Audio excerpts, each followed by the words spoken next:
The first light of dawn crept through the gaps in the weathered barn walls, casting thin golden lines across the hay-strewn floor where 17-year-old Maya Rodriguez had spent another restless night. The Oklahoma wind whistled through the cracks, carrying with it the scent of approaching rain and the distant lowing of cattle from the neighboring ranches. Maya pulled her thin blanket tighter around her shoulders, feeling the familiar ache in her back from sleeping on the makeshift bed she'd fashioned from old feed sacks and discarded horse blankets. This wasn't supposed to be her life.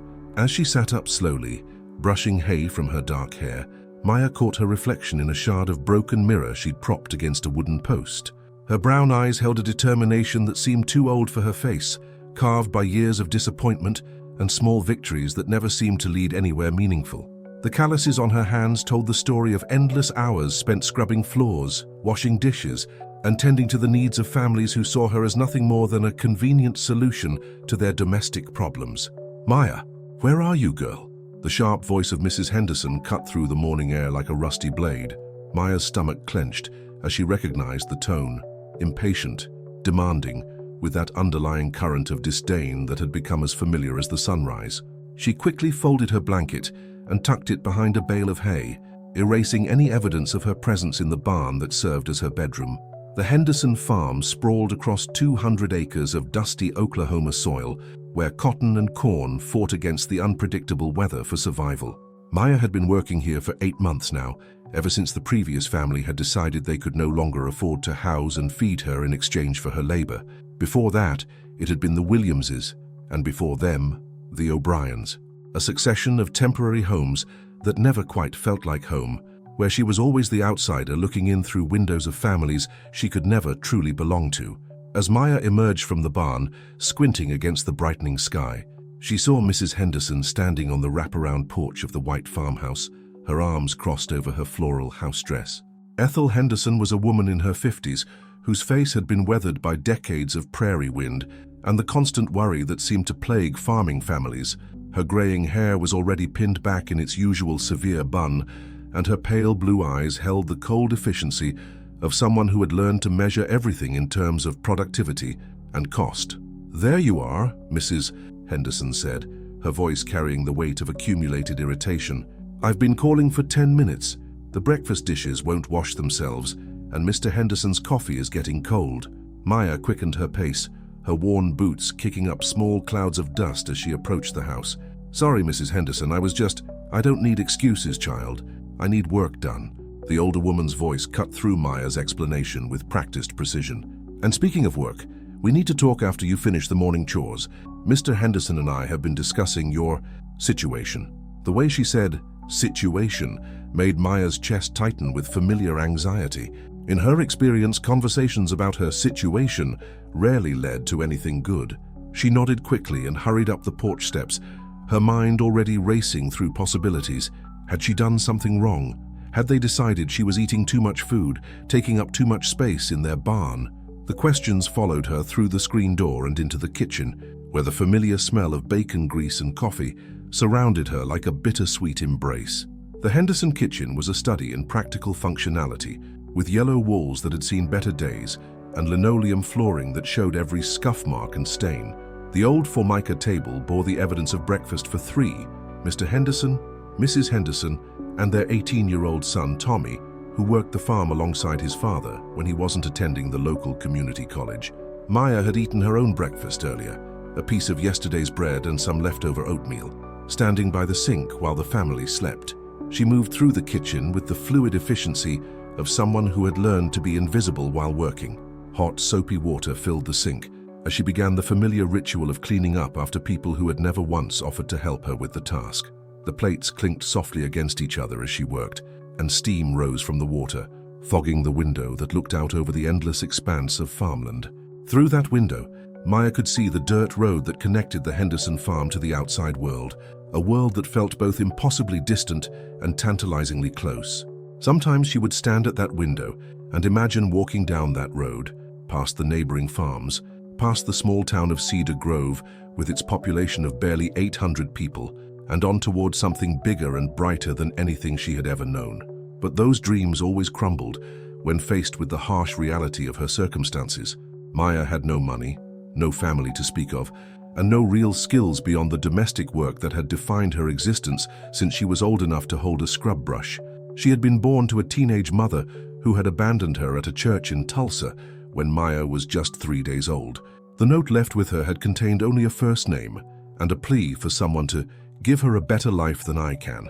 That better life had consisted of a series of foster homes, group homes, and finally, when she aged out of the system at 16, a succession of live-in domestic positions that provided room and board in exchange for what amounted to indentured servitude. Maya had never attended high school regularly enough to graduate, though she had taught herself to read and write with a fierce determination that impressed the few people who bothered to notice. As she dried the last plate and returned it to its place in the cabinet, Maya heard the heavy footsteps of Mr. Henderson entering the kitchen. Robert Henderson was a man in his late 50s, whose face bore the deep lines and permanent squint of someone who had spent his entire life working under the prairie sun. His hands were permanently stained with soil and motor oil, and his back had the slight stoop that came from decades of bending over crops and machinery. "Morning, Maya," he said, his voice gruff but not unkind. Unlike his wife, Mr. Henderson had always treated Maya with a sort of distant politeness, neither cruel nor particularly warm, but respectful in the way that practical people respected useful things. "Good morning, Mr. Henderson," Maya replied, turning to face him while keeping her eyes downcast in the deferential manner she had learned was expected of her. "Ethel says she wants to talk to you," he continued, settling into his chair at the kitchen table with a soft grunt. "I'm guessing you might want to sit down for this conversation." The suggestion that she sit down was unusual enough to send a fresh wave of anxiety through Maya's system. In all her months at the Henderson farm, she had never been invited to sit at their kitchen table. She remained standing, her hands clasped behind her back, waiting for whatever pronouncement was about to reshape her life once again. Mrs. Henderson entered the kitchen a moment later, her expression unreadable as she took her usual seat across from her husband. The silence stretched between them for several long moments, broken only by the steady tick of the wall clock and the distant sound of Tommy starting up the old Ford tractor outside. "Maya," Mrs. Henderson began, her voice taking on the tone she usually reserved for discussing business matters, "Mr. Henderson and I have been talking about your future here, and we've come to a decision." Maya's heart began to pound against her ribs, each beat echoing in her ears as she prepared herself for the familiar pain of rejection and displacement. She had been through this scene so many times before that she could almost predict the words that would come next, how they could no longer afford to keep her, how they needed to make changes, how she would need to find somewhere else to go.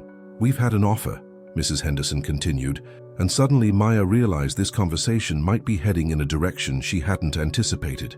"From James Mackenzie, the rancher who owns the Broken Arrow, spread about 15 miles north of here. He's looking for someone to help manage his household, and your name came up in conversation." Maya blinked, trying to process this unexpected turn. The Broken Arrow Ranch was legendary in this part of Oklahoma, a sprawling cattle operation that covered nearly 10,000 acres and employed dozens of workers. She had heard stories about James Mackenzie, though she had never seen him in person.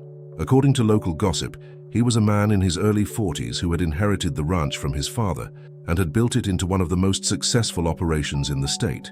"He needs someone reliable," Mr. Henderson added, his weathered hands wrapped around his coffee mug. "Someone who can handle not just the cleaning and cooking, but the organizing, the scheduling, the kind of work that keeps a big operation running smoothly." He specifically asked for someone with experience, someone who wouldn't need constant supervision. "The pay is good," Mrs. Henderson said, and Maya caught the slight emphasis on the word pay, a reminder that her current position provided only room and board, not actual wages. "Better than anything you're likely to find around here, and it's a permanent position, not temporary work." Maya's mind raced as she tried to understand what was being offered to her. The idea of actual wages, of money she could save towards some kind of future, was almost too overwhelming to contemplate. But there had to be a catch. There was always a catch. "What would I be doing exactly?" she asked, her voice barely above a whisper. "Running his household," Mrs. Henderson replied. "Mackenzie lost his wife 3 years ago, and he's been struggling to keep things organized ever since. He needs someone who can manage the domestic side of things while he focuses on the ranch operations. Meal planning, cleaning coordination, dealing with suppliers and service people, that sort of thing." The weight of the opportunity settled on Maya's shoulders like a heavy blanket. This wasn't just another housekeeping position. This was a chance to be something more than a servant, to have real responsibility and recognition for her abilities, but it was also terrifying in its scope and possibility. "When would I need to give you an answer?" Maya asked. "He's coming by tomorrow afternoon," Mr. Henderson said. "Wants to meet you in person? See if you two would be a good fit for each other. If it works out, you could start as early as next week." Maya nodded slowly, her mind already spinning with questions and possibilities she didn't dare voice aloud. As she stood in that familiar kitchen, surrounded by the evidence of another family's life, she felt the first stirring of something she hadn't experienced in years. Hope. Real, tangible hope for a future that might be different from the endless cycle of temporary positions and borrowed spaces that had defined her existence. The conversation continued for a few more minutes, covering practical details about the meeting and what Maya might expect, but she found herself only half listening. Her thoughts had already traveled down that dusty road, past the familiar boundaries of the Henderson farm, toward a horizon that suddenly seemed filled with unprecedented possibility. The next afternoon arrived with the kind of oppressive heat that made the Oklahoma air shimmer like water above the dusty ground. Maya had spent the morning in a state of nervous energy, cleaning areas of the Henderson house that were already spotless and reorganizing supply closets that didn't need attention. Her hands needed something to do while her mind wrestled with the possibilities and fears that James Mackenzie's visit represented. At precisely 2 o'clock, the sound of tires on gravel announced the arrival of a vehicle Maya didn't recognize. Through the kitchen window, she watched as a dark blue pickup truck came to a stop near the front porch. The truck was newer than anything the Hendersons owned, but it bore the practical wear marks of a working vehicle. Dust on the paint, hay in the bed, and the kind of sturdy functionality that spoke of daily ranch use rather than weekend recreation. The man who emerged from the driver's seat was not what Maya had expected. James Mackenzie stood about 6 feet tall, with the lean, weathered build of someone who worked outdoors but maintained the bearing of a person accustomed to leadership. His dark hair showed touches of premature gray at the temples, and his face carried the kind of lines that came from squinting into prairie sunlight and making difficult decisions. He wore clean jeans, worn boots, and a button-down shirt that suggested he had made an effort for this meeting without abandoning his practical nature. What struck Maya most immediately were his eyes, a deep green that seemed to take in everything with quiet intelligence. As he approached the house, there was something in his manner that suggested patience and consideration, qualities that had been rare in Maya's experience with employers. Mrs. Henderson met him at the front door with the kind of respectful deference she reserved for people of significance in the community. Maya could hear their muffled conversation through the walls as she waited in the kitchen, her palms damp with perspiration, despite her best efforts to remain calm. "Maya," Mrs. Henderson called after several minutes, "Mr. Mackenzie would like to meet you. Come to the front parlor, please." The front parlor was the Henderson family's formal room, used only for special occasions and important visitors. Maya had cleaned it countless times, but had never actually sat in it. The room felt different now, filled with afternoon sunlight that highlighted the faded floral wallpaper and the collection of family photographs that chronicled decades of Henderson family history. James Mackenzie stood when she entered, a gesture that surprised Maya so much she nearly stumbled. In her experience, employers remained seated when meeting with domestic help, maintaining the physical hierarchy that reinforced social boundaries. His decision to stand suggested either exceptional manners or a different perspective on their potential relationship. "You must be Maya," he said, extending his hand in greeting. His voice carried a slight West Texas drawl, warm and measured. "I'm James Mackenzie. Thank you for taking the time to meet with me." Maya shook his hand, noting the calluses that marked him as someone who didn't just direct work, but participated in it. "It's nice to meet you, Mr. Mackenzie," she replied, surprised by the steadiness of her own voice. "Please sit down," he said, gesturing toward one of the parlor chairs. "I understand you've been working for the Hendersons for several months now." "Yes, sir. 8 months."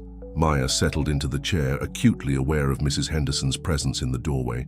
The older woman was clearly planning to remain for the interview, a development that made Maya feel both protected and constrained. "Mrs. Henderson tells me you're exceptionally reliable and organized," James continued, taking the chair across from her. "She mentioned that you've essentially been managing most of the household operations here, not just performing individual tasks." Maya glanced toward Mrs. Henderson, uncertain how to respond. It was true that she had gradually taken over most of the planning and coordination that kept the Henderson household running, but she had never thought of it as management. It had simply been a matter of seeing what needed to be done and figuring out the most efficient way to do it. "I try to stay ahead of things," Maya said carefully. "It's easier to prevent problems than to fix them after they happen." James nodded, and Maya caught a flash of approval in his expression. "That's exactly the kind of thinking I'm looking for. Let me tell you about what I have in mind." He leaned forward slightly, his manner becoming more businesslike but maintaining its underlying warmth. "The Broken Arrow Ranch covers about 10,000 acres. We run approximately 1,500 head of cattle, and during peak seasons, we employ up to 25 workers. The main house is large, 12 rooms, and we regularly host business meetings, cattle buyers, and other ranchers.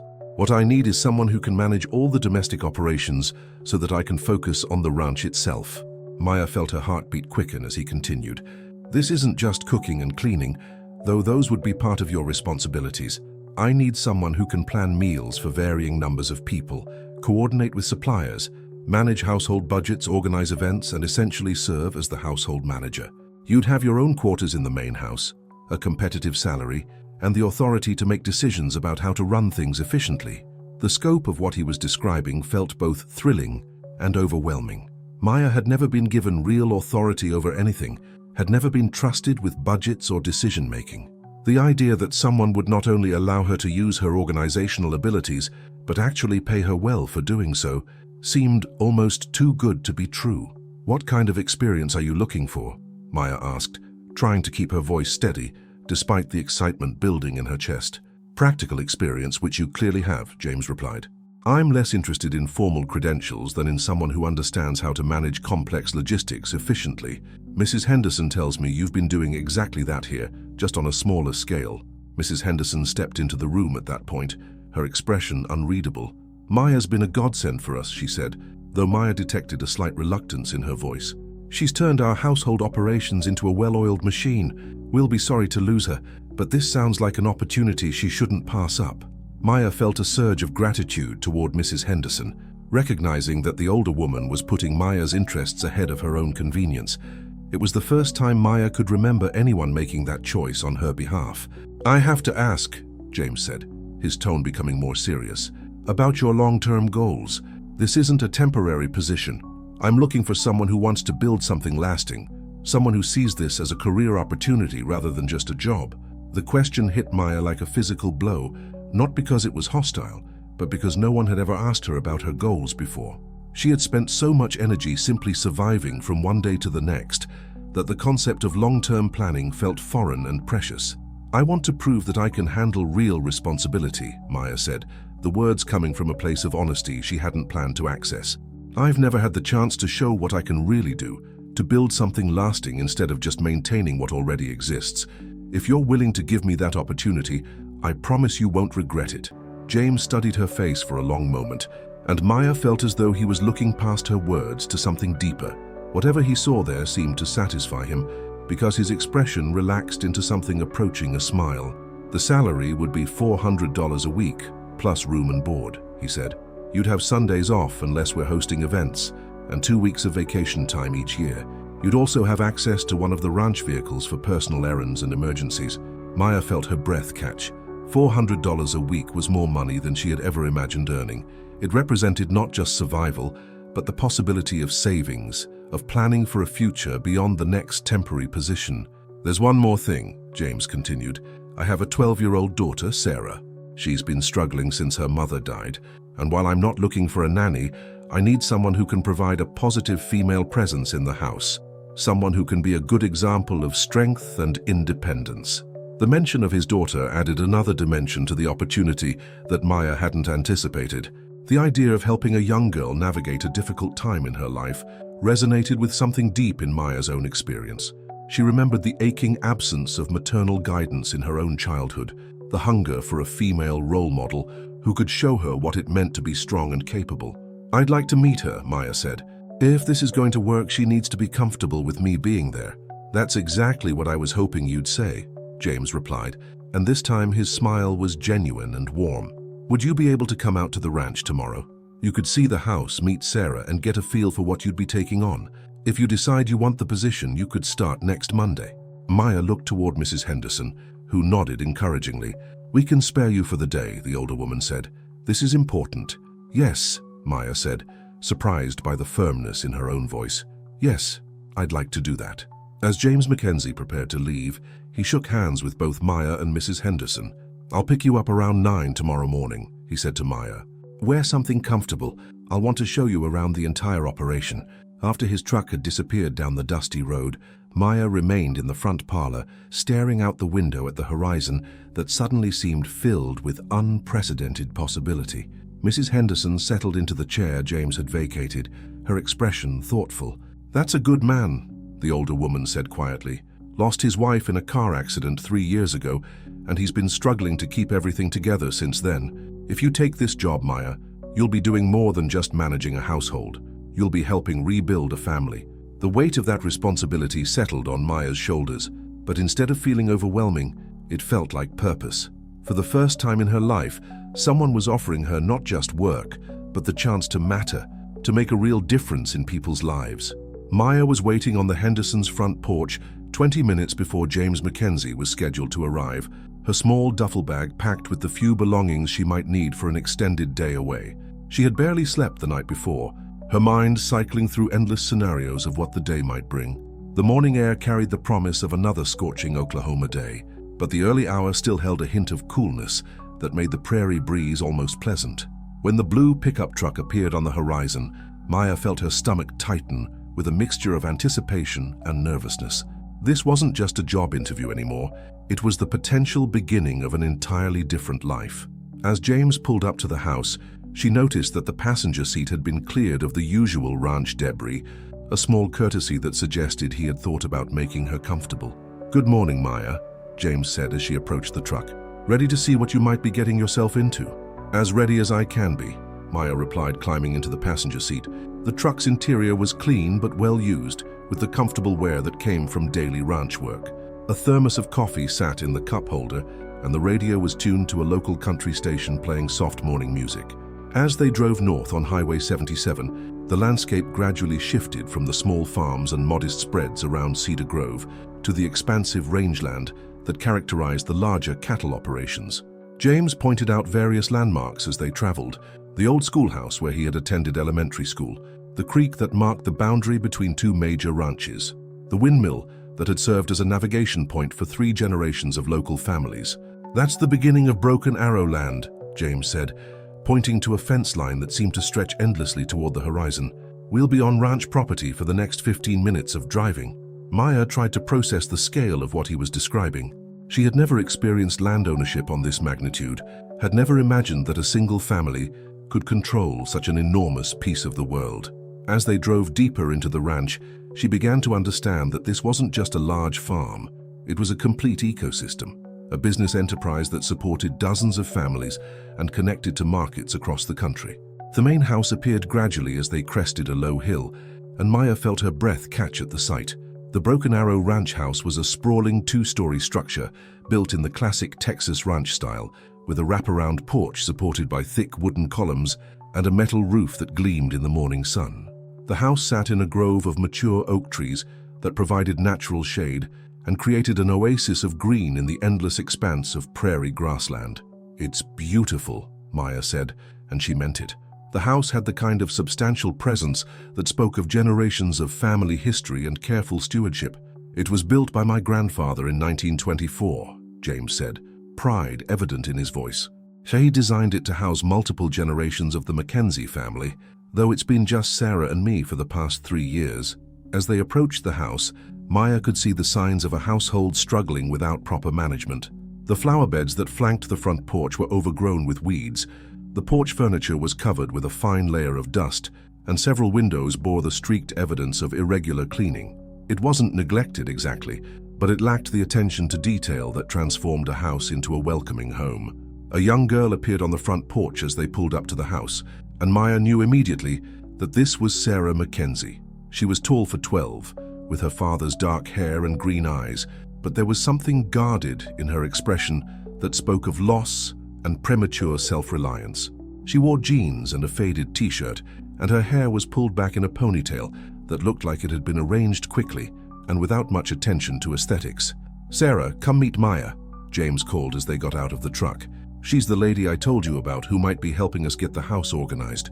Sarah approached slowly, her manner neither hostile nor welcoming but cautiously neutral. Maya recognized the behavior immediately. It was the protective stance of someone who had learned not to get too attached to new people who might disappear without warning. "Hi," Sarah said, her voice polite but reserved. "Dad says you're really good at organizing things." "I try to be," Maya replied, crouching down slightly to meet Sarah at her eye level. "Your dad told me you've been managing a lot of things around here by yourself. That must be pretty challenging." Something in Sarah's expression shifted slightly, a flicker of recognition that suggested Maya had said something right. "It's not that hard," Sarah said, though Maya detected the false bravado that often masked genuine struggle. "I can take care of myself." "I'm sure you can," Maya said sincerely, "but that doesn't mean you should have to take care of everything by yourself. Sometimes it's nice to have help even when you don't really need it." James had been watching this exchange with obvious interest, and Maya caught his approving nod from the corner of her eye.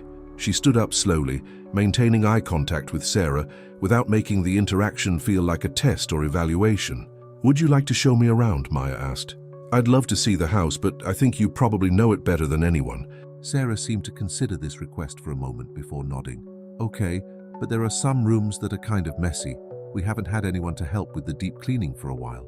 The admission was offered almost as a challenge, as if Sarah was testing whether Maya would judge them for the imperfections that had accumulated in their motherless household. Maya smiled in response, recognizing the defensive posture of someone who had learned to expect criticism.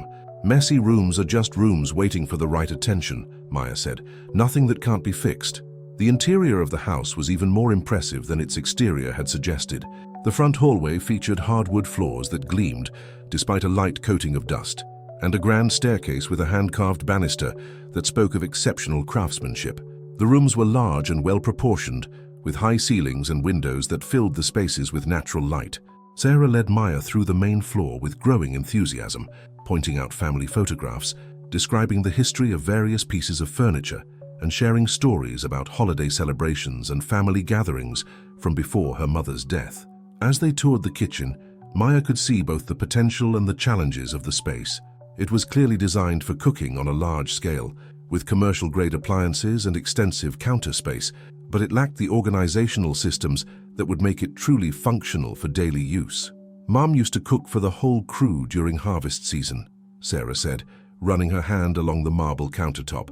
"Sometimes there would be 30 people in here for dinner."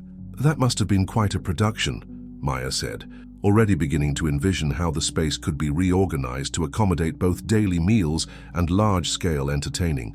"She made it look easy," Sarah replied, and Maya heard the wistfulness in her voice. "Dad tries, but he's not very good at cooking. We eat a lot of sandwiches and canned soup." The admission hung in the air between them, and Maya felt the weight of the opportunity that was being presented to her. This wasn't just about managing a household, it was about helping restore some of the warmth and functionality that had been lost when the family's foundation was shattered by tragedy. As they continued the tour upstairs, Maya noticed that Sarah's bedroom was meticulously organized, while other rooms showed signs of neglect. The girl had clearly been trying to maintain some sense of order in her personal space, while the rest of the house gradually succumbed to the entropy that followed grief. "This would be your room," Sarah said, opening a door near the end of the hallway. "It has its own bathroom and everything." The room was larger than any space Maya had ever called her own, with windows that looked out over the ranch's pastures and a built-in desk that suggested it had once served as a home office or study. The furniture was simple but well made, and Maya could easily imagine making the space her own. "It's perfect," Maya said, and she meant it. The room felt like the kind of place where someone could build a real life, not just exist temporarily. When they returned downstairs, James was waiting in the kitchen with coffee and what appeared to be store-bought muffins, further evidence of a household operating without proper meal planning or home cooking. "What do you think?" he asked Maya. "Does it seem manageable?" Maya looked around the kitchen, then at Sarah, who was watching her with barely concealed hope, and finally at James, whose expression suggested that he was asking about more than just the practical aspects of household management. "It's a big job," Maya said honestly, "but it's exactly the kind of challenge I've been hoping for. I can see how this house could work, how it could feel like a real home again."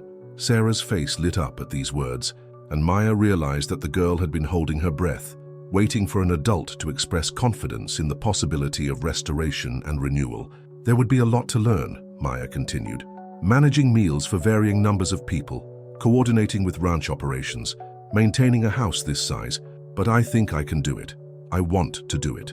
James extended his hand, and Maya shook it firmly, sealing an agreement that felt like much more than an employment contract.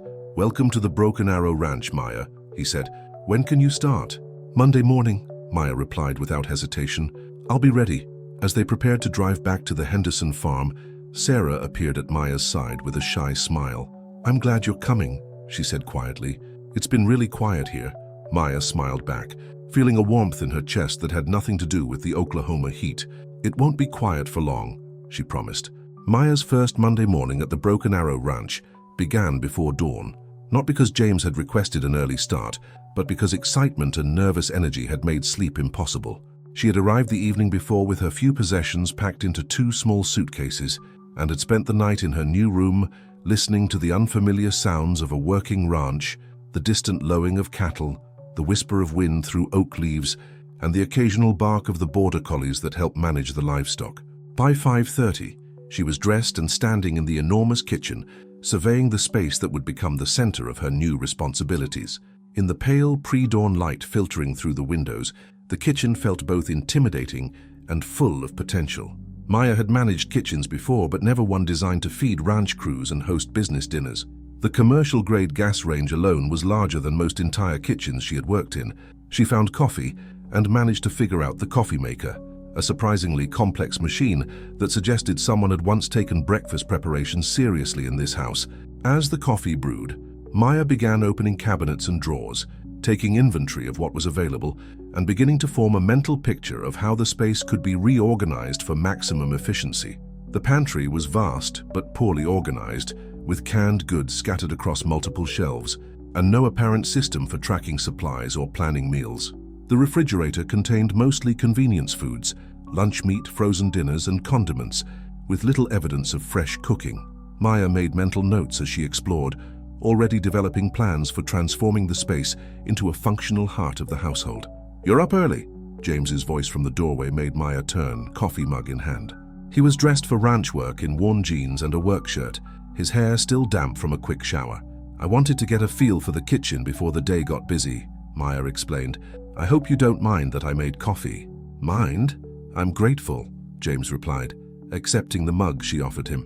"I usually grab something at the bunkhouse, but this is much better than what Cookie makes for the crew." They stood in comfortable silence for a moment, both looking out the kitchen window at the pastures that stretched toward the horizon.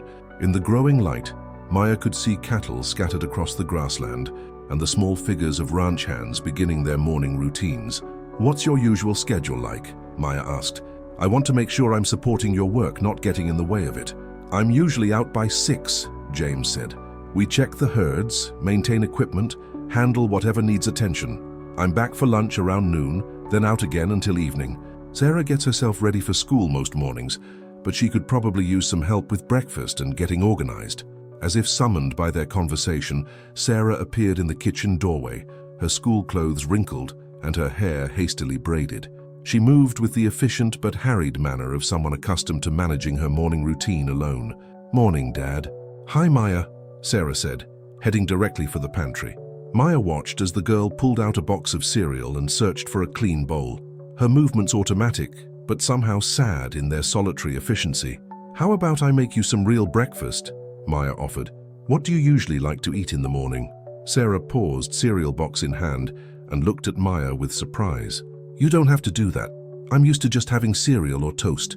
"I know I don't have to," Maya said gently, "but I'd like to. Besides, I need to figure out what this kitchen can do." For the next 20 minutes, Maya worked to prepare a simple but substantial breakfast. Scrambled eggs, bacon, and toast made from bread she found in the freezer. She moved efficiently around the unfamiliar kitchen, learning the quirks of the appliances and beginning to establish her own systems for organization and workflow. Sarah sat at the kitchen table, watching Maya work with barely concealed fascination. "Mom used to make breakfast like this," she said quietly. "She said ranch people needed real food to start the day." "She was right," Maya replied, plating the food and setting it in front of Sarah. "Good food is one of the ways we take care of the people we care about." James had been preparing to leave for his morning rounds, but he lingered to watch Maya serve breakfast to his daughter. When Maya automatically prepared a plate for him as well, he accepted it with a mixture of gratitude and surprise that suggested such gestures had become rare in their household. "This is exactly what we needed," he said after taking a bite. "Not just the food, but..." He gestured vaguely around the kitchen, which already felt different with Maya's presence organizing its energy. After James left and Sarah finished breakfast, Maya helped the girl gather her school supplies and pack her lunch. As they worked together, Maya noticed the small ways that Sarah had learned to be entirely self-sufficient. She knew exactly where everything was, had developed efficient routines, and asked for no help with any part of her preparation. But there was something lonely about her competence, as if she had grown up too quickly out of necessity. "What time does the school bus come?" Maya asked. 7:40, Sarah replied, checking her backpack one final time. "But I usually wait outside. The driver doesn't like to wait." Maya walked Sarah to the front porch and stood with her as they waited for the bus. The morning air was already warm, promising another hot day, but the shade of the oak trees made the wait pleasant.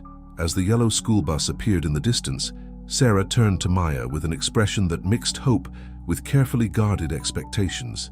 "Will you still be here when I get home?" she asked.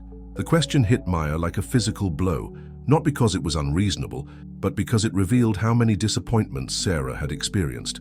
The girl had learned not to expect stability, not to assume that the adults in her life would remain constant presences. "I'll be here," Maya said firmly. "This is my home now too." Sarah's smile in response was brilliant and brief, quickly replaced by her usual careful composure as the bus pulled up to the house. Maya watched until the bus disappeared around a bend in the road, then turned back to the house with a renewed sense of purpose. The morning hours flew by as Maya began the enormous task of reorganizing and deep cleaning the main house. She started with the kitchen, methodically emptying cabinets and drawers, cleaning every surface and creating new organizational systems that would make daily cooking and meal planning more efficient. She found cleaning supplies in a utility closet and was grateful to discover that the previous household management had at least kept the house stocked with basic necessities. As she worked, Maya began to understand the rhythm of the ranch. Through the windows, she could see the constant movement of people and animals, the purposeful activity of a working operation that employed dozens of people and managed thousands of animals. Trucks came and went, delivering supplies and picking up loads of hay. Ranch hands moved between pastures, checking fence lines and water sources. The scale of the operation was impressive and slightly overwhelming. Around 10 o'clock, an older woman appeared at the kitchen door, knocking politely before entering. She was perhaps 60 years old, with silver hair pulled back in a practical bun and the weathered hands of someone who had spent her life in physical work. "You must be Maya," the woman said, extending her hand in greeting. "I'm Betty Sullivan. I help with the bookkeeping and office work for the ranch. James asked me to stop by and see if you needed anything to get started." Maya wiped her hands on a dish towel before shaking Betty's hand. "It's nice to meet you. I'm just trying to get a handle on how everything works around here." "That's a big job," Betty said with a sympathetic smile. "This house used to run like clockwork when Linda was alive. She had systems for everything: meal planning, supply ordering, event coordination. James has been trying to keep up, but ranching and household management are two different skill sets." The mention of James's deceased wife felt significant, and Maya sensed that Betty was offering important information about the family's history and expectations. "Were you close to Linda?" Maya asked. "We worked together for 15 years, Betty replied. "She was the kind of person who made everything look effortless, but she put enormous thought and planning into running this household. The ranch entertaining, the crew meals during busy seasons, keeping track of Sarah's activities and James's business schedule. It was like managing a small hotel." Maya felt a flutter of anxiety at the scope of what was being described, but also a surge of excitement. This was exactly the kind of complex, meaningful work she had been hoping for. The chance to build and manage systems that would genuinely improve people's lives. "I'd love to learn about her systems," Maya said. "Are there any records or notes that might help me understand how she organized things?" Betty's expression brightened. "As a matter of fact, there are.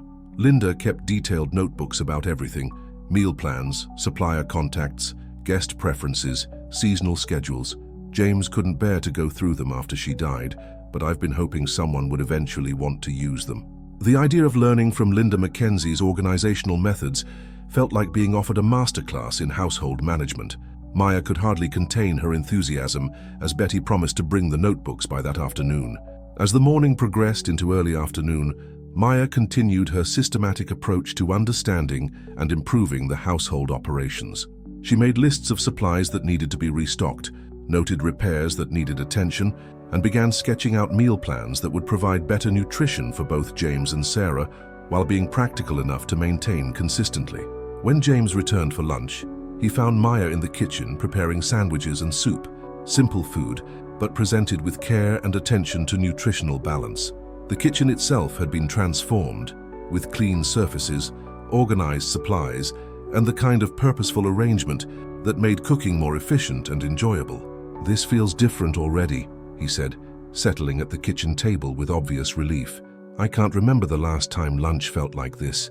"Like what?" Maya asked, genuinely curious about his perspective. "Like home," James replied simply. Maya's third week at the Broken Arrow Ranch brought her first major test when James announced over breakfast that they would be hosting a dinner for 12 cattle buyers the following Saturday evening. The news sent a jolt of both excitement and terror through Maya's system, as she realized this would be her first real opportunity to prove herself capable of managing the kind of large-scale entertaining that had once been Linda Mackenzie's specialty. "It's an important evening," James explained, his expression serious as he outlined the details. "These buyers represent some of our biggest contracts for next year. The dinner needs to make a good impression, professional but welcoming, the kind of meal that shows we understand hospitality and quality." Maya nodded, already making mental calculations about menu planning, timing, and logistics. She had been studying Linda's notebooks religiously since Betty had brought them over, and had been amazed by the level of detail and foresight that Linda had brought to every aspect of household management. The notebooks contained everything from preferred seating arrangements for different personality types to detailed recipes with notes about seasonal variations and guest dietary restrictions. "What kind of meal were you thinking?" Maya asked, trying to keep her voice steady despite the butterflies in her stomach. "Something substantial but not too fancy," James replied. "These are working ranchers, not city folks looking for elaborate presentations. They want good food and enough of it, served in a way that shows respect for their business." Sarah looked up from her cereal bowl with interest. "Mum used to make her famous pot roast for the cattle buyers," she said. "Everyone always talked about how good it was." Maya saw James's expression tighten slightly at the mention of his wife's signature dish, and she realized she was walking into emotionally complex territory. The dinner would inevitably invite comparisons to Linda's entertaining, and Maya would need to find a way to honor that legacy while establishing her own competence. "Would you like me to try Mum's pot roast recipe?" Maya asked Sarah gently.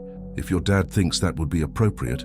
James was quiet for a moment, clearly wrestling with conflicted emotions. "Linda would want the ranch to continue its traditions," he said finally. "If you're comfortable attempting her recipe, I think that would be meaningful." The week that followed was a masterclass in organizational complexity that pushed Maya's skills to their absolute limits.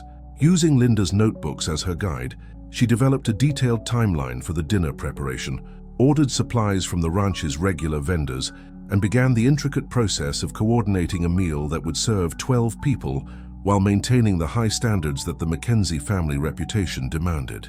The pot roast recipe itself was intimidating in its complexity, not because the techniques were difficult, but because Linda's notes revealed layer upon layer of attention to detail that elevated a simple dish into something extraordinary.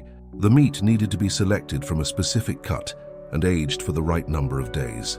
The vegetables required precise timing to achieve the perfect texture. The gravy demanded a patience and technique that could only come from years of practice. Maya practiced the recipe twice during the week, adjusting cooking times for the ranch's altitude and learning the quirks of the commercial-grade oven. Sarah hovered nearby during these practice sessions, offering memories of how the finished dish should look and taste, and gradually opening up about her mother's approach to cooking and entertaining. She always said that feeding people well was a way of showing them you valued their presence, Sarah told Maya, as they worked together to peel vegetables. She used to spend days planning these dinners, thinking about every detail from the flowers on the table to the coffee service after dessert.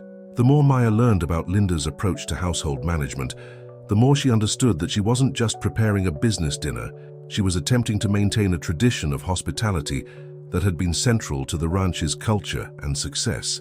The pressure was enormous, but so was the opportunity to prove herself worthy of the responsibility James had placed in her hands. Friday evening brought unexpected complications when a late spring storm rolled across the Oklahoma prairie, bringing with it heavy rain, high winds, and the threat of power outages. Maya watched the weather reports with growing anxiety, realizing that any interruption in her preparation schedule could jeopardize the entire dinner. The storm hit in full force around midnight, and Maya spent a sleepless night listening to the wind howl around the house and the rain hammer against the windows. When she ventured into the kitchen Saturday morning, she discovered that the power had flickered enough during the night to reset all the digital clocks, and she spent several anxious minutes checking that the refrigeration had remained stable and her advanced preparations were still safe. The morning brought its own challenges when Maya discovered that the local grocery delivery she had been counting on for fresh bread and dessert ingredients had been delayed by storm-related road closures.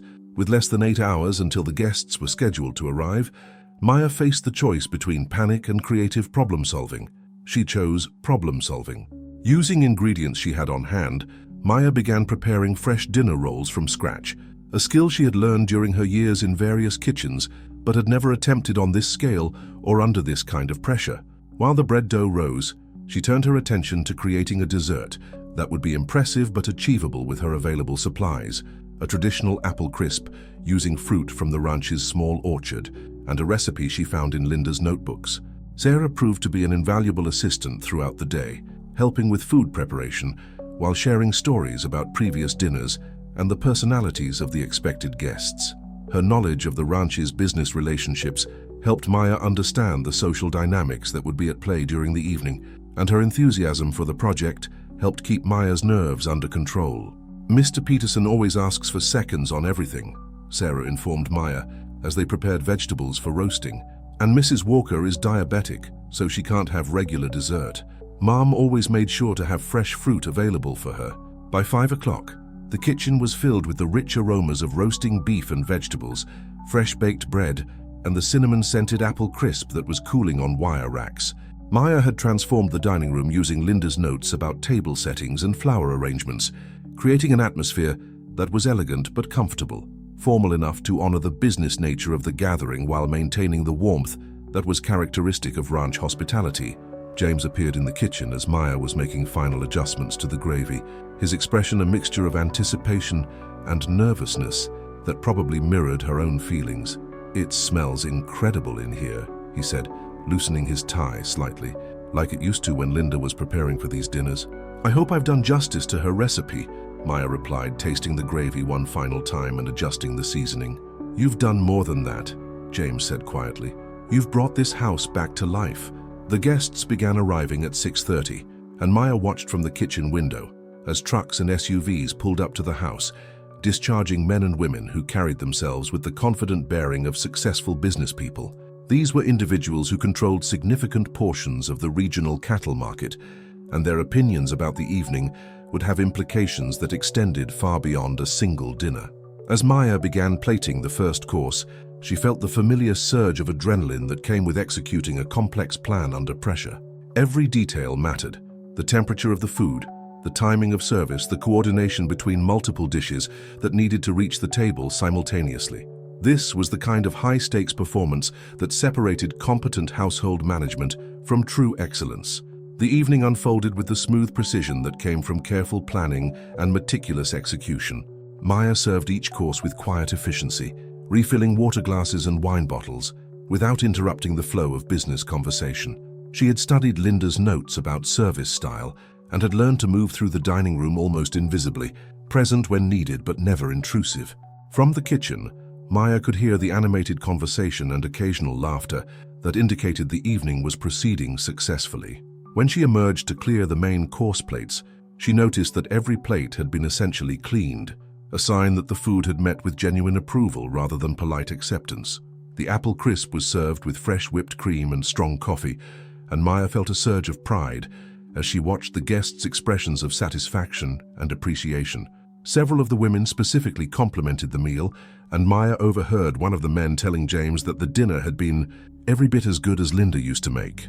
As the evening wound down and the guests began to depart, Maya worked quietly in the kitchen to clean up the substantial mess that accompanied any large-scale meal preparation. The dishes were washed, surfaces were cleaned, and leftover food was properly stored, transforming the kitchen from a battlefield back into an organized workspace. James appeared in the kitchen as Maya was hanging up the last dish towel, his expression reflecting the satisfaction of a successful business evening, combined with something deeper and more personal. "Maya," he said, "I need you to know how grateful I am for what you accomplished tonight. Those people have been coming to this house for years, and you managed to maintain every tradition while making it your own. That's not easy to do." "I had excellent guidance," Maya replied, gesturing toward Linda's notebooks that sat on the counter, "and Sarah was incredibly helpful. She knows more about entertaining than most adults." "Still," James continued, "what you did tonight was more than just following recipes and instructions. You brought back something we thought we had lost forever. You made this feel like a real home again." As Maya climbed the stairs to her room that night, exhausted but exhilarated by the success of the evening, she realized that something fundamental had shifted in her relationship with the Mackenzie family and the ranch itself. She was no longer just an employee trying to prove herself. She had become an integral part of something larger and more meaningful than any job she had ever imagined. Through her bedroom window, she could see the lights of the bunkhouse where the ranch hands were settling in for the night, and beyond that, the endless expanse of prairie land that stretched toward the horizon. For the first time in her life, Maya felt like she belonged somewhere, like she was building something that would last. Word count, 1,847 words. Chapter 2. The meeting that changes everything. The next afternoon arrived with the kind of oppressive heat that made the Oklahoma air shimmer like water above the dusty ground. Maya had spent the morning in a state of nervous energy, cleaning areas of the Henderson house that were already spotless and reorganizing supply closets that didn't need attention. Her hands needed something to do while her mind wrestled with the possibilities and fears that James Mackenzie's visit represented. At precisely 2 o'clock, the sound of tires on gravel announced the arrival of a vehicle Maya didn't recognize. Through the kitchen window, she watched as a dark blue pickup truck came to a stop near the front porch. The truck was newer than anything the Hendersons owned, but it bore the practical wear marks of a working vehicle. Dust on the paint, hay in the bed, and the kind of sturdy functionality that spoke of daily ranch use rather than weekend recreation. The man who emerged from the driver's seat was not what Maya had expected. James Mackenzie stood about 6 feet tall, with the lean, weathered build of someone who worked outdoors but maintained the bearing of a person accustomed to leadership. His dark hair showed touches of premature gray at the temples, and his face carried the kind of lines that came from squinting into prairie sunlight and making difficult decisions. He wore clean jeans, worn boots, and a button-down shirt that suggested he had made an effort for this meeting without abandoning his practical nature. What struck Maya most immediately were his eyes, a deep green that seemed to take in everything with quiet intelligence. As he approached the house, there was something in his manner that suggested patience and consideration, qualities that had been rare in Maya's experience with employers. Mrs. Henderson met him at the front door with the kind of respectful deference she reserved for people of significance in the community. Maya could hear their muffled conversation through the walls as she waited in the kitchen, her palms damp with perspiration, despite her best efforts to remain calm. "Maya," Mrs. Henderson called after several minutes, "Mr. Mackenzie would like to meet you. Come to the front parlor, please." The front parlor was the Henderson family's formal room, used only for special occasions and important visitors. Maya had cleaned it countless times, but had never actually sat in it.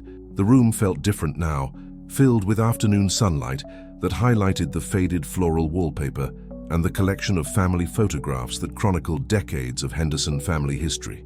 James Mackenzie stood when she entered, a gesture that surprised Maya so much she nearly stumbled.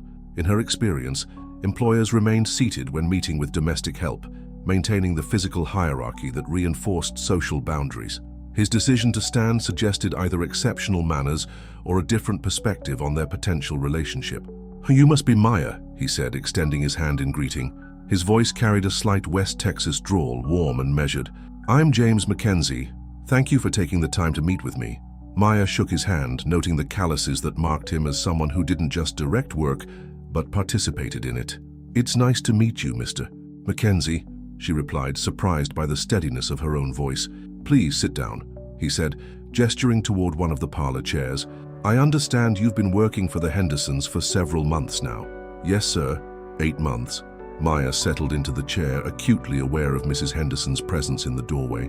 The older woman was clearly planning to remain for the interview, a development that made Maya feel both protected and constrained. "Mrs. Henderson tells me you're exceptionally reliable and organized," James continued, taking the chair across from her. "She mentioned that you've essentially been managing most of the household operations here, not just performing individual tasks." Maya glanced toward Mrs. Henderson, uncertain how to respond. It was true that she had gradually taken over most of the planning and coordination that kept the Henderson household running, but she had never thought of it as management. It had simply been a matter of seeing what needed to be done and figuring out the most efficient way to do it. "I try to stay ahead of things," Maya said carefully. "It's easier to prevent problems than to fix them after they happen." James nodded, and Maya caught a flash of approval in his expression. "That's exactly the kind of thinking I'm looking for. Let me tell you about what I have in mind." He leaned forward slightly, his manner becoming more businesslike but maintaining its underlying warmth. "The Broken Arrow Ranch covers about 10,000 acres. We run approximately 1,500 head of cattle, and during peak seasons, we employ up to 25 workers. The main house is large, 12 rooms, and we regularly host business meetings, cattle buyers, and other ranchers. What I need is someone who can manage all the domestic operations so that I can focus on the ranch itself." Maya felt her heartbeat quicken as he continued. "This isn't just cooking and cleaning, though those would be part of your responsibilities. I need someone who can plan meals for varying numbers of people, coordinate with suppliers, manage household budgets, organize events, and essentially serve as the household manager. You'd have your own quarters in the main house, a competitive salary, and the authority to make decisions about how to run things efficiently." The scope of what he was describing felt both thrilling and overwhelming. Maya had never been given real authority over anything, had never been trusted with budgets or decision-making. The idea that someone would not only allow her to use her organizational abilities, but actually pay her well for doing so, seemed almost too good to be true. "What kind of experience are you looking for?" Maya asked, trying to keep her voice steady, despite the excitement building in her chest. "Practical experience, which you clearly have," James replied. "I'm less interested in formal credentials than in someone who understands how to manage complex logistics efficiently. Mrs. Henderson tells me you've been doing exactly that here, just on a smaller scale." Mrs. Henderson stepped into the room at that point, her expression unreadable. "Maya's been a godsend for us," she said, though Maya detected a slight reluctance in her voice. "She's turned our household operations into a well-oiled machine. We'll be sorry to lose her, but this sounds like an opportunity she shouldn't pass up." Maya felt a surge of gratitude toward Mrs. Henderson, recognizing that the older woman was putting Maya's interests ahead of her own convenience. It was the first time Maya could remember anyone making that choice on her behalf. "I have to ask," James said, his tone becoming more serious, "about your long-term goals. This isn't a temporary position. I'm looking for someone who wants to build something lasting, someone who sees this as a career opportunity rather than just a job." The question hit Maya like a physical blow, not because it was hostile, but because no one had ever asked her about her goals before. She had spent so much energy simply surviving from one day to the next that the concept of long-term planning felt foreign and precious. "I want to prove that I can handle real responsibility," Maya said, the words coming from a place of honesty she hadn't planned to access. "I've never had the chance to show what I can really do, to build something lasting instead of just maintaining what already exists. If you're willing to give me that opportunity, I promise you won't regret it." James studied her face for a long moment, and Maya felt as though he was looking past her words to something deeper. Whatever he saw there seemed to satisfy him, because his expression relaxed into something approaching a smile. "The salary would be $400 a week, plus room and board," he said.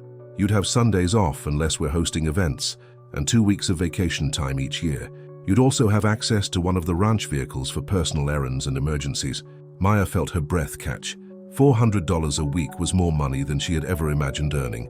It represented not just survival, but the possibility of savings, of planning for a future beyond the next temporary position. "There's one more thing," James continued. "I have a 12-year-old daughter, Sarah.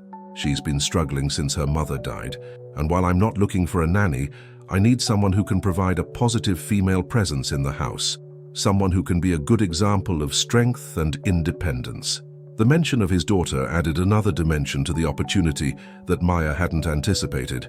The idea of helping a young girl navigate a difficult time in her life, resonated with something deep in Maya's own experience. She remembered the aching absence of maternal guidance in her own childhood, the hunger for a female role model who could show her what it meant to be strong and capable. "I'd like to meet her," Maya said. "If this is going to work, she needs to be comfortable with me being there."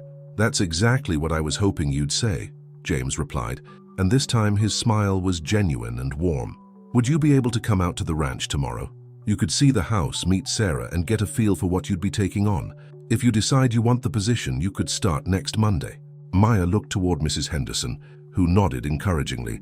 "We can spare you for the day," the older woman said. "This is important." "Yes," Maya said, surprised by the firmness in her own voice. "Yes, I'd like to do that." As James Mackenzie prepared to leave, he shook hands with both Maya and Mrs. Henderson. "I'll pick you up around 9 tomorrow morning," he said to Maya. "Wear something comfortable. I'll want to show you around the entire operation." After his truck had disappeared down the dusty road, Maya remained in the front parlor, staring out the window at the horizon that suddenly seemed filled with unprecedented possibility. Mrs. Henderson settled into the chair James had vacated, her expression thoughtful. "That's a good man," the older woman said quietly. "Lost his wife in a car accident 3 years ago, and he's been struggling to keep everything together since then. If you take this job, Maya, you'll be doing more than just managing a household. You'll be helping rebuild a family." The weight of that responsibility settled on Maya's shoulders, but instead of feeling overwhelming, it felt like purpose. For the first time in her life, someone was offering her not just work, but the chance to matter, to make a real difference in people's lives. 6 months after Maya Rodriguez had first set foot on the Broken Arrow Ranch, she stood in the kitchen, watching the sunrise paint the Oklahoma sky in shades of gold and pink, a mug of coffee warming her hands, and a sense of deep contentment filling her chest. The kitchen around her bore little resemblance to the disorganized space she had first encountered. Now it hummed with the efficient organization of a well-managed operation, from the labeled storage containers that lined the pantry shelves to the meal planning charts that helped her coordinate feeding schedules for both the family and the ranch crew during busy seasons.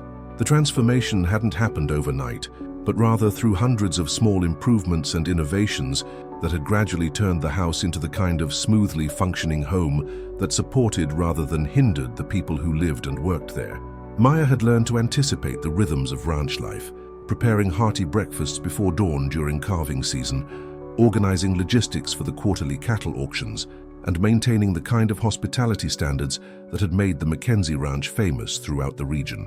"Morning, Maya," Sarah's voice came from the doorway, and Maya turned to see the 13-year-old entering the kitchen with the confident stride of someone who had found her footing in the world.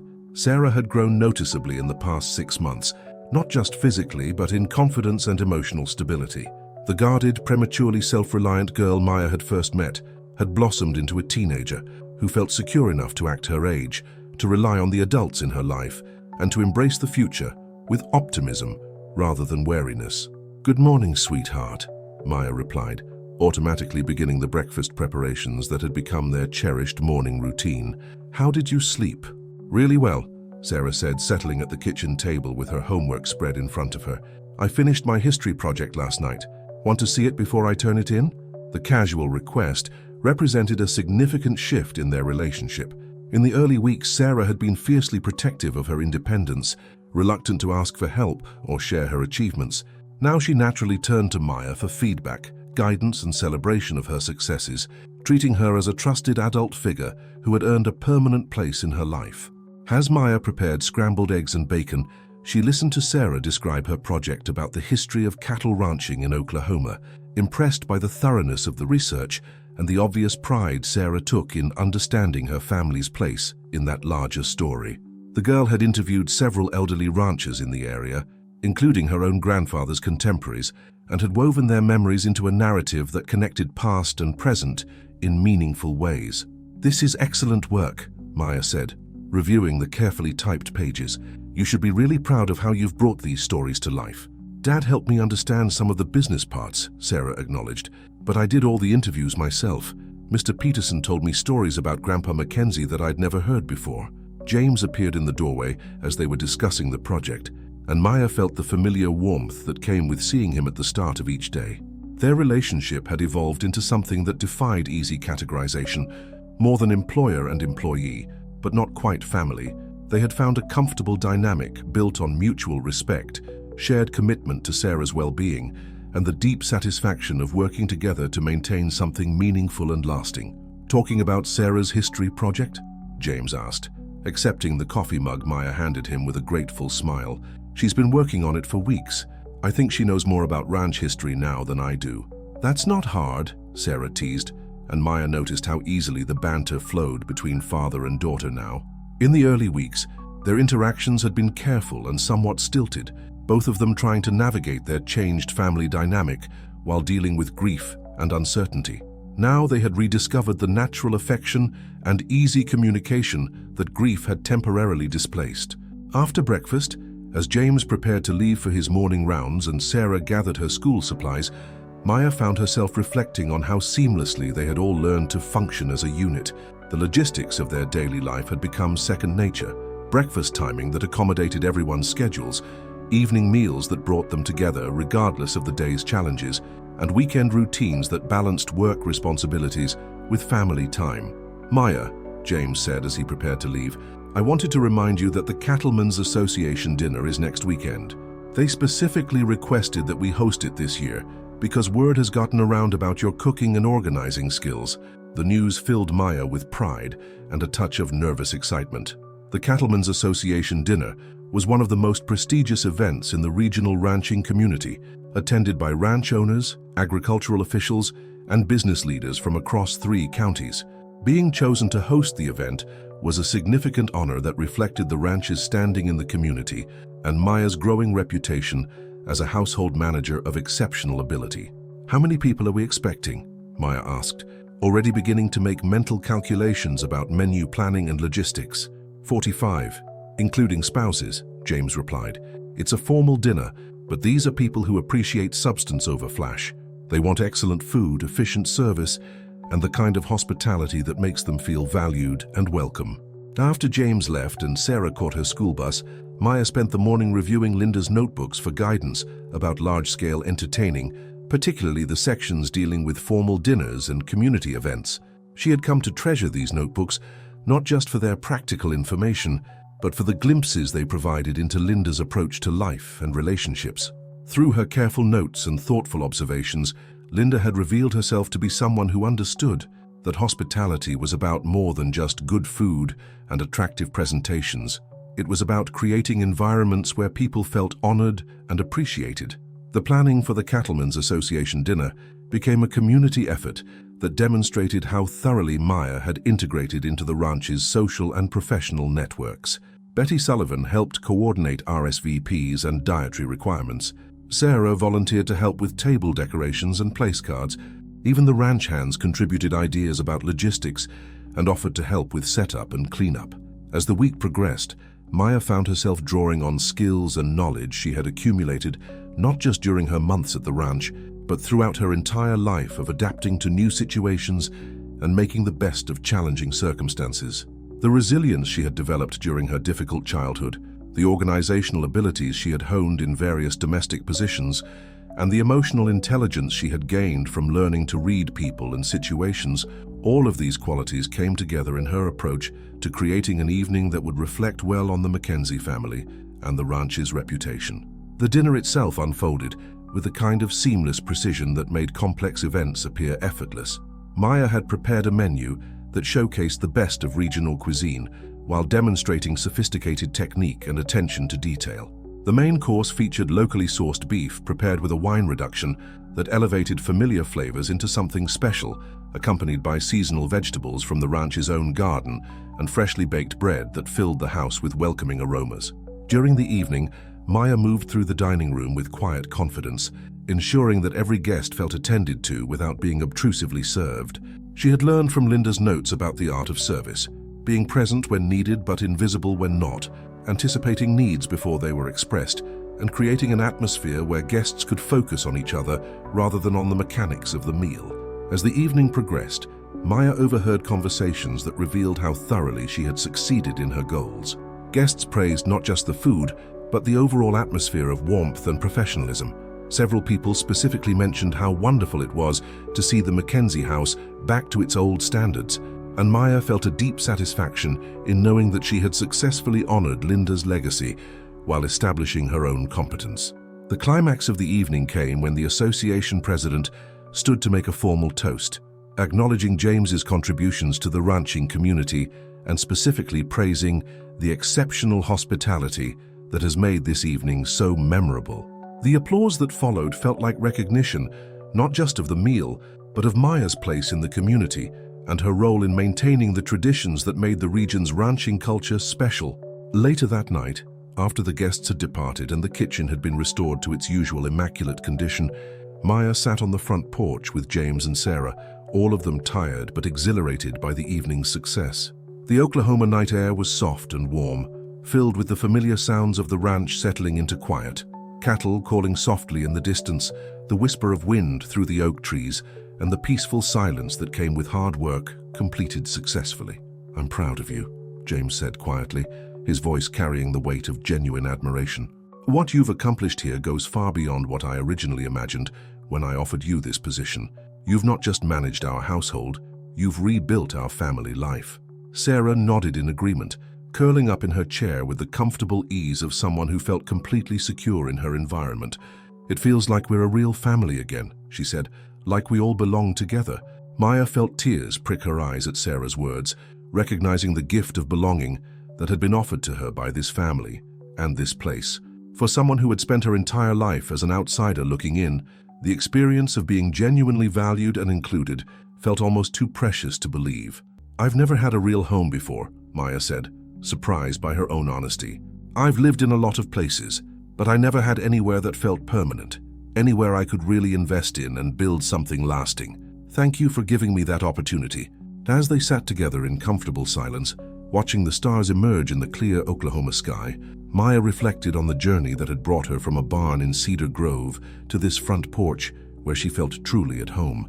It hadn't been just a change in employment or living situation, it had been a complete transformation of her sense of self and possibility. The girl who had once slept in a barn and worked as an invisible servant had become a woman who managed a complex household, contributed to a successful business operation, and played an essential role in a family's healing and growth. She had proven to herself and others that her worth extended far beyond her ability to clean and cook. She was a leader, an organizer, a nurturer, and a vital part of something larger than herself. Most importantly, she had learned that home wasn't just a place to live, but a space where your contributions were valued, your presence was welcomed, and your future was intertwined with the futures of people who had chosen to include you in their lives. For the first time in her life, Maya Rodriguez had found not just work but purpose, not just shelter but home, not just survival, but a life worth living.